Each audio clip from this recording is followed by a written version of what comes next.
Hello, everybody, and welcome to the Sense of Security podcast. I'm Mary McNamara, and today we are going to talk about nuclear energy.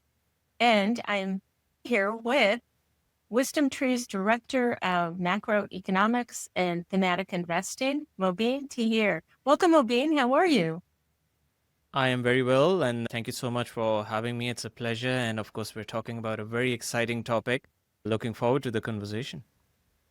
So, why is nuclear energy suddenly back in favor globally? And what changed investor sentiment? Mary, a few days ago, me and my friends, we were having a dinner chat and we were just comparing different AI tools. And we were saying, oh, have you tried this tool? Have you tried that? This one works better for this application. That one is quicker. This one delivers images better, and so on and so forth. And after that conversation, I was reflecting on what we were talking about, and I realized one thing we didn't talk about is how energy intensive all of these applications are. And to get a response to a query in an AI model, you require a lot of energy somewhere in the back end. So of course we treat it as an application in the cloud, but somewhere that computation is happening in a physical computer somewhere on the planet. And of course, for the model to become better and for it to deliver better responses, it needs to be trained. And that training process requires a lot of energy as well. And that's where nuclear energy is coming in, because tech companies, governments, they're all seeing nuclear as a very viable solution to power this very energy hungry technology that we are developing and we can't live without. AI, of course, being what we are talking about here. Data centers are the infrastructure that power technologies like AI. And in the US alone, we are going over the next 7 years. So comparing 2023, where data center energy consumption was 150 terawatt hours, by 2030, it will increase to 400 terawatt hours. So that's a 2.7 times increase in just 7 years for data center energy consumption in the US alone. And of course, US is not the only country developing data centers. This is a global thing. So the question is, can we power these data centers sustainably? And can we have uninterrupted power that doesn't destroy the environment in the process? That's where nuclear energy comes in. It's clean, it's cheap, it's reliable, it ticks all the boxes. And that's why there's so much focus on nuclear energy infrastructure powering AI infrastructure in the future. So, what are some of the key countries leading the charge in nuclear energy development, and how might that influence global markets? So in 2024 at the United Nations, 31 countries agreed to triple global nuclear capacity by 2050. And US went further. So talking about key countries, US was one of those 31 countries. But US went further in May 2025 when President Trump announced that US capacity will be quadrupled by 2050. Of course, US is the number one country in terms of total capacity of nuclear generation, and quadrupling that in just the next 2.5 decades is a bold goal. So it made a lot of headlines and got a lot of interest from markets. So US is certainly very important in this space, particularly after the recent executive orders from President Trump in May 2025. They are going to do this by doing a number of things. The US is going to build new large reactors, and there's talk of 10 new large reactors. There is going to be reopening of old reactors that were shut down, like 3 Mile Island, which shut down in 2019, is now going to be reopened in partnership with Microsoft. There is going to be the development of small modular reactors, and we can certainly talk about that in our chat today and what role they will play. And also regulatory support. So regulatory support in terms of making it easier for the development and deployment of nuclear reactors to make it through the regulatory approval process. So all of those things US is doing. Other countries, of course, we have to talk about France, because France, in terms of the share of nuclear in the electricity grid, is 70%. So 70% of France's electricity comes from nuclear, which is the highest among all countries. But most of France's infrastructure in nuclear was developed in the 70s and 80s. Over the past 3 decades, they haven't really added much in terms of new capacity. But now that's changing. In 2022, they announced 6 new reactors, and this could potentially go to 8 more beyond that, those 6 announced reactors. So France is making announcements in this space again. And finally, China, because China is creating a blueprint for all other countries to potentially adopt. And in the last 15 years alone, China has increased its nuclear capacity by 5 times in just 15 years.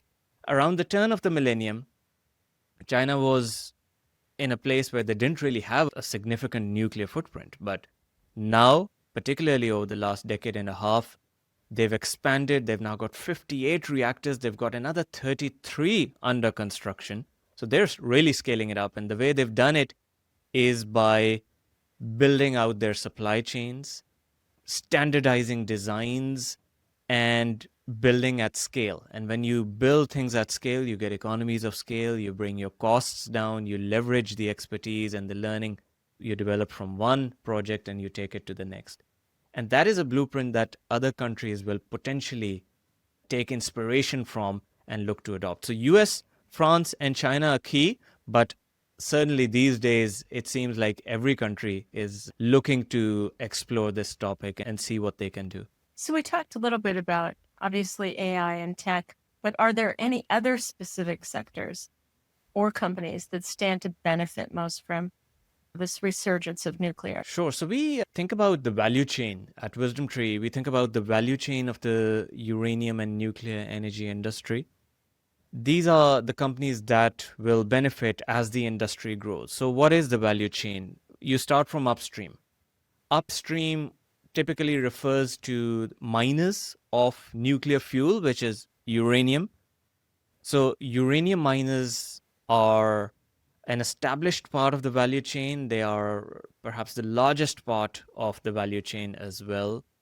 And they tend to be very pure play businesses, because uranium miners, they tend to be specialized businesses. They don't tend to mine lots of things. They tend to focus their activities there. So an exposure to upstream miners of uranium is one. Of course, as we see demand for more uranium pick up, uh, these companies will benefit because they are producing the uranium.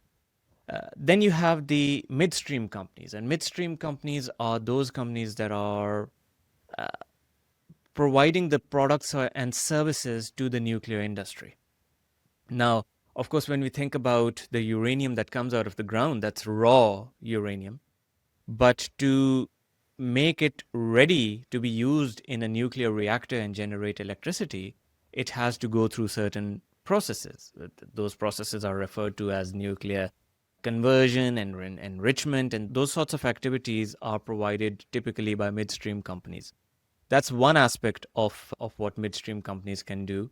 There can be an overlap between upstream and midstream companies as well in some cases, but also companies that are producing the equipment that gets used in nuclear power plants, the safety equipment, radiation detection equipment, the turbines, and so forth. All of that has a place in a nuclear value chain. As the industry grows, these companies will benefit. And finally, innovators. Innovators, we refer to at WisdomTree, these are companies that are developing advanced nuclear reactors. These are small modular reactors. There's that expression once again, small modular reactors. Very exciting because they have a place in the ecosystem. We won't just be talking about large traditional nuclear power plants in the future. There will be these smaller nuclear reactors as well. And the companies that are developing them have garnered a lot of attention from markets in recent months. So it makes sense to have an exposure. So upstream, midstream, and innovators, if you think about the value chain and those three segments, then you are very well covered. So the small nuclear reactors would be considered the innovators? Correct. Yes. I read an article recently that OpenAI is developing a new huge data center in Texas. I think it's Abilene, Texas. And they were talking about small nuclear reactors and that development. And so it looks like is it more of a big corporation, especially the Magnificent Seven, doing this, or is it other cities, countries, or is it just primarily like the technology world that is investigating this? So the technology world is leading the charge, but others could potentially follow as well. Right now, we've seen big tech companies that are developing data centers make a lot of headlines. You mentioned OpenAI, and of course, Google and Amazon have struck deals as well with providers of small modular reactors for data centers. Microsoft and Meta have struck their own deals, and some of those deals are with traditional larger nuclear power plants. But some deals, particularly with Google and Amazon, include small modular reactors as well. Now, the rationale of a small modular reactor is it can give you energy independence. Now, if you're developing a data center, ideally, you don't want to be dependent on the grid, because if you can be energy independent and deploy this small nuclear reactor on site, then you don't necessarily need the infrastructure, the transmission cables, and you don't have the dependence on the grid to keep the lights on and the computers running 24/7, which is what you need for data centers. And data centers, depending on how big they are, they can require as much energy in some cases as a small city. These are very energy hungry places of infrastructure that big tech is developing at scale. So there's that benefit that you can be energy independent, not rely on the grid. You have energy being generated locally. Then there are other benefits that small modular reactors bring as well. These things are factory assembled, so they can be built on scale. And again, when you develop things on scale, you have economies of scale, so costs can come down. And then you can transport them and deploy them locally. So easier to construct and get them up and running compared to a large nuclear power plant. Then they have some technological features as well, lower refueling requirements, some modern alternatives to cooling the reactors. Large reactors typically require water. These small modular reactors, in some cases, can use alternatives like liquid sodium, and that adds to their environmental credentials, and also the flexibility that you don't necessarily need water to cool the reactor if you can use alternatives. So lots of things working in their favor. Recycled fuel is also something talked about. Oklo, which is a company that is developing small modular reactors as soon as 2027. So they're looking to deploy one as soon as 2027. So this is not a pipe dream anymore. This is a reality about to happen very soon. They do talk about running their small modular reactors on recycled fuel. So again, this is very cutting edge technology, which is why we call them innovators. This is advanced technologies, very exciting, lots of innovation, but of course goes hand in hand, to your question, goes hand in hand with data center development. But no reason why in the future other countries or cities could not develop and seek small modular reactors to power them as well. So, what role do government policies and subsidies play in shaping the future of nuclear energy investments? Governments have a very important role from multiple facets. There is the regulatory side, of course. If governments pave the way for the industry to grow, then that helps. And regulatory support, as I mentioned earlier, with the United States saying the regulatory approval process will be made more favorable, that helps a lot, and that catalyzes the deployment of more reactors, and so the industry can grow more quickly. So there's the regulatory side. There is the financing side. Of course, a lot of these projects are very capital intensive, and governments can play a role in ensuring that the financing is in place. In some cases, even subsidies could be offered to these developers to really accelerate the development and deployment of this. And finally, public sentiment. Ultimately, there is a very important role that governments have to play to shape public sentiment in favor of this technology. Of course, in the past, there have been certain incidents that have caused people to view nuclear electricity unfavorably. And of course, there have been accidents there in the past, but technology has come a very long way. Global standards have come a very long way since then. That's where the public needs more awareness, and that's where governments can play such an important role. People often worry about things like nuclear waste, and nuclear waste is perhaps more of a public sentiment problem than a technological problem or an actual problem that the industry faces in reality. When you speak to people in the industry, they say that there are ways to store nuclear spent fuel or nuclear waste very safely.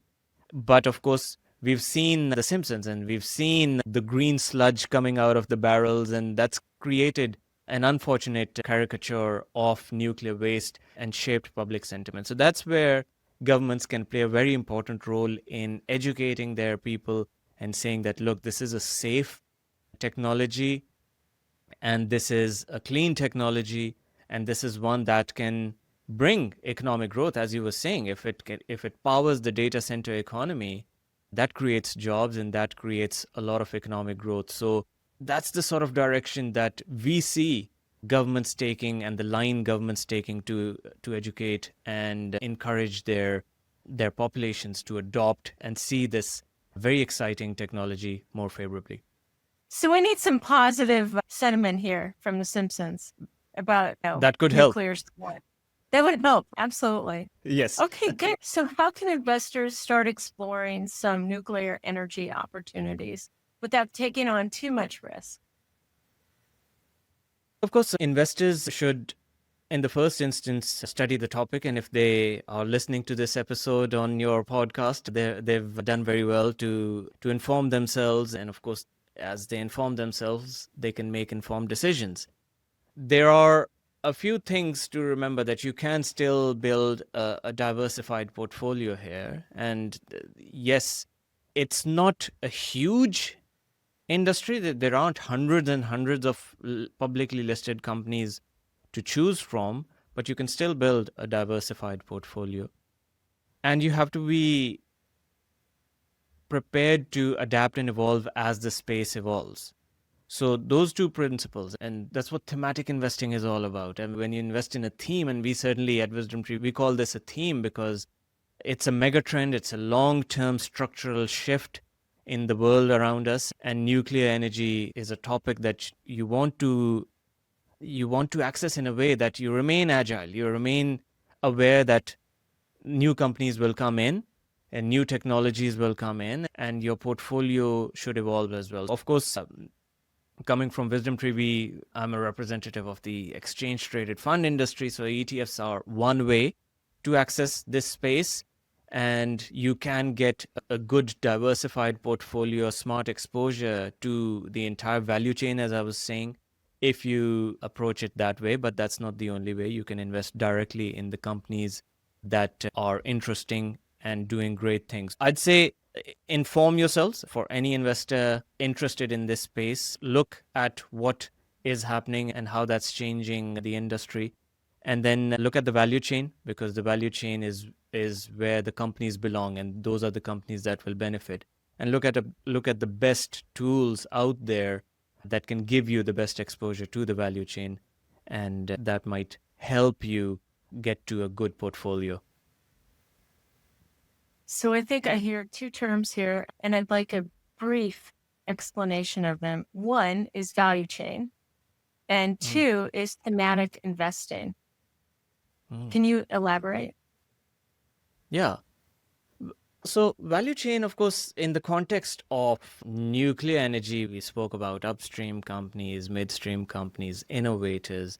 We generally like the idea of a value chain in in many parts of thematic investing, and I'll come to thematic investing next. Whenever you're thinking about a theme, like whether it's nuclear energy or you're thinking renewable energy, whether you're thinking artificial intelligence, it's not just one type of company that fits into that topic. It's not just one business model. Think about artificial intelligence. It's not just semiconductors. Of course, people know NVIDIA, but there are going to be software companies in there as well. So very different types of businesses, but all very relevant to the same topic. And the way to understand how it all comes together is typically through a value chain. And just again, bringing it back to the nuclear topic, we saw how a uranium miner is a very different business to a company that is making radiation detection equipment or a company that is producing small modular reactors. But they're all very important components of the nuclear industry. And so we call it a value chain. All of those components of the value chain are adding value, and value will accrue to them as the industry grows. So that's the value chain. Thematic investing is about investing in structural shifts that are going to change the world. And these are long-term trends typically. That's why we don't say thematic investing is something that's, you pick a theme for the next 2 months. Yes, markets can move in one direction in the next 2 months and then maybe they turn. Yes, you can never rule those things out. But the fundamental drivers behind the theme are typically long-term in nature. So these are structural shifts in our world. Artificial intelligence, I mentioned, that's a structural shift. That's a new technology that's changing the world we live in. And nuclear energy is another one. We spoke about data centers. That's an important change in the world around us. Cybersecurity is another one. How do we remain safe online as technology continues to advance? That's another thematic topic. So thematic investing typically is something that people look to add into their portfolios for growth. Ultimately, you want to see these topics grow and add value to your portfolio. So it's a way to approach the idea of growing your portfolio for the long run if you have conviction in a topic that you believe is going to change the world. Thank you for that. We needed to hear those definitions. So Mobeen Tahir from WisdomTree, thank you so much for your time. We appreciate it. And thank you, dear listeners. Thank you so much for having me. The analysis in this material is provided for information only and is not and should not be construed as an offer to sell or the solicitation of an offer to buy any security. To the extent that this material discusses general market activity, industry, or sector trends, or other broad-based economic or political conditions, it should not be construed as research or investment advice. To the extent that it includes references to specific securities, commodities, currencies, or other instruments, those references do not constitute a recommendation by IBKR to buy, sell, or hold such investments. This material does not and is not intended to take into account the particular financial conditions, investment objectives, or requirements of individual customers. Before acting on this material, you should consider whether it is suitable for your particular circumstances, and, as necessary, seek professional advice. Any discussion or mention of an ETF is not to be construed as recommendation, promotion, or solicitation. All investors should review and consider associated investment risks, charges, and expenses of the investment company or fund prior to investing. Before acting on this material, you should consider whether it is suitable for your particular circumstances, and, as necessary, seek professional advice. Futures are not suitable for all investors. The amount you may lose may be greater than your initial investment. Before trading futures, please read the CFTC risk disclosure. A copy and additional information are available at ibkr.com.